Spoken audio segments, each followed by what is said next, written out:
സംസ്ഥാനത്തെ വൈദ്യുതി പ്രതിസന്ധി ചർച്ച ചെയ്യാൻ കെഎസ്ഇബി കോർ കമ്മിറ്റി യോഗം ഇന്നും ചേരും. ഊർജ്ജ സെക്രട്ടറി പങ്കെടുക്കുന്ന യോഗത്തിൽ നിലവിലെ സാഹചര്യം വിലയിരുത്തി തുടർ നടപടി സ്വീകരിക്കും. പീക്ക് ലോഡ് മാനേജ്മെന്റ് എന്ന പേരിൽ വൈദ്യുതി നിയന്ത്രണം ഇന്നും തുടരും. വൈദ്യുതി പുനഃസ്ഥാപിക്കാനുള്ള സമയപരിധി കുറഞ്ഞത് ഉൾപ്പെടെ വിവിധ വിഷയങ്ങൾ ചൂണ്ടിക്കാട്ടി റെഗുലേറ്ററി കമ്മീഷൻ ഓഫീസിലേക്ക് കെഎസ്ഇബി ജീവനക്കാർ ഇന്ന് മാർച്ച് നടത്തും.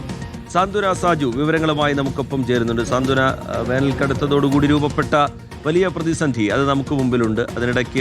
ഇടയ്ക്കിടയ്ക്ക് വൈദ്യുതി പോകുന്നു എന്നുള്ള പരാതി, അതിൽ പ്രതിഷേധങ്ങൾ, ഇതൊക്കെ നമ്മൾ കാണുന്നുണ്ട്.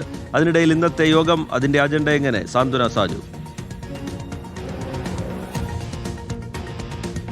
റിജിത്, ശ്രുതി, സംസ്ഥാനത്ത് വലിയ രീതിയിലുള്ള വൈദ്യുതി പ്രതിസന്ധി നിലനിൽക്കുന്നുണ്ട് എന്ന് തന്നെയാണ് കെഎസ്ഇബി വ്യക്തമാക്കുന്നത്. ഇതിന്റെ ഒരു പശ്ചാത്തലത്തിൽ കൂടിയാണ് ഇന്നിപ്പോൾ കെഎസ്ഇബി കോർ കമ്മിറ്റി യോഗം ചേരുവാൻ വേണ്ടി തീരുമാനിച്ചിരിക്കുന്നത്. ഊർജ്ജ സെക്രട്ടറി അടക്കമുള്ള ആളുകൾ ഈ യോഗത്തിൽ പങ്കെടുക്കുമെന്നും കെഎസ്ഇബി അറിയിക്കുകയും ചെയ്തിട്ടുണ്ട്.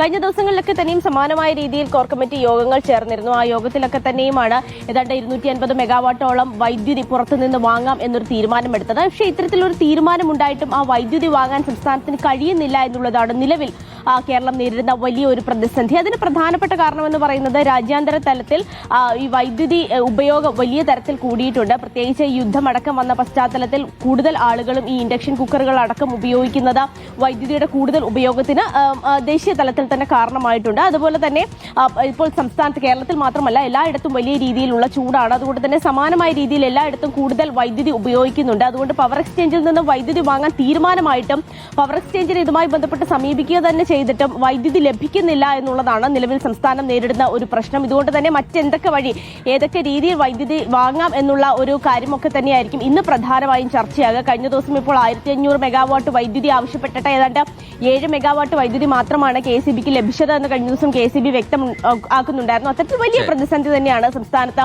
എന്തായാലും നേരിട്ടുകൊണ്ടിരിക്കുന്നത്. കഴിഞ്ഞ ദിവസമൊക്കെ അപ്രഖ്യാപിത ലോഡ് ഷെഡിംഗ് ആണ് ഉണ്ടായിരുന്നതെങ്കിൽ ഇപ്പോൾ എന്തായാലും പ്രഖ്യാപിതമായി തന്നെ അത് നടപ്പാക്കി തുടങ്ങിയിരിക്കുകയാണ്. ഇന്നലെ മുതൽക്ക് 10 മിനിറ്റ്, 15 മിനിറ്റ്, അരമണിക്കൂർ എന്നിങ്ങനെ ഇടവിട്ടുകൊണ്ട് മെസ്സേജുകൾ അടക്കം ആളുകൾക്ക് അയച്ചുകൊണ്ട് നേരത്തെ മുൻകൂട്ടി അറിയിപ്പ് നൽകിക്കൊണ്ട് ലോഡ് ഷെഡിംഗിലേക്ക് കാര്യങ്ങൾ എത്തുകയും ചെയ്തിട്ടുണ്ട്. അങ്ങനെ സംസ്ഥാനത്ത് വലിയ പ്രതിസന്ധി, എങ്ങനെ ഇതിനെ നേരിടാം എന്നുള്ളതായിരിക്കും പ്രധാനമായും ഇന്ന് നടക്കുന്ന ചർച്ച. ഇനി വരും ദിവസങ്ങളിൽ മഴ പെയ്യുകയാണെങ്കിൽ നിലവിലെ പ്രതിസന്ധിക്ക് ഒരു പരിഹാരം ഉണ്ടാകും. അല്ലാത്ത പക്ഷം വലിയ പ്രതിസന്ധിയിലേക്ക് തന്നെ കാര്യങ്ങൾ പോകുമെന്നും കെഎസ്ഇബി വ്യക്തമാക്കുന്നു. ശരി, സാന്ത്വന സജു വിവരങ്ങൾ പങ്കുവയ്ക്കുകയായിരുന്നു. അതേസമയം